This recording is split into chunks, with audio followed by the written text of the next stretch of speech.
Hello everyone. Oh my god, এটা youtuber Rakib Hossain. তাড়াতাড়ি জয়কে কল দেই। হ্যালো। দোস্ত, তুই বিশ্বাস করবি না, আমার সামনে এখন ইউটিউবার রাকিব হোসেন দাঁড়িয়ে আছে।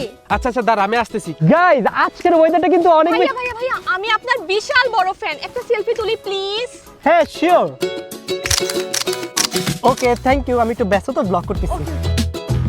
এ চাপাবাস, কই তোর রাকিব হোসেন? হাওয়ায় মিশে গেছে নাকি? বেশি কথা বলিস না, মাত্রই ছবি তুলে আসলাম, প্রমাণ দেখ। এটা কে?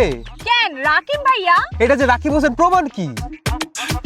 আয় হায়, আমি এটা কি করলাম? তাড়াহুড়া ছুটে তো ভালো মতো ছবি তুলতে পারিনি। আমার হাত তো অনেক ছোট, তাই ফোন দূরেও নিতে পারিনি, রাকিব হোসেনকে ফ্রেমেও নিতে পারিনি। চাপাবাস কোথাকার। জয় দেখ, ওই যে রাকিব হোসেন। এই দাঁড়া দাঁড়া দাঁড়া, তোর এই ভাঙা ফোন দিয়ে ছবি তুলে আর মান সম্মান নষ্ট করিস না। তাহলে কি করব? আরে আমারটা দিয়ে তুল, এটা হচ্ছে Oppo A6s Pro। এটা দিয়ে কি হবে? এতে রয়েছে আলট্রা ওয়াইড সেলফি। তোর হাত ছোট হলে কোনো সমস্যা নেই, সবাই কিনা একদম পারফেক্ট সেলফি আসবে। তাহলে তো সেই চল যাই। ভাইয়া সরি, আবার চলে আসলাম। একটু আগে ছবিটা না ভালো আসেনি, আপনার মাথা কেটে গেছে। প্লিজ আরেকটা সেলফি। হ্যাঁ শিওর। ওকে।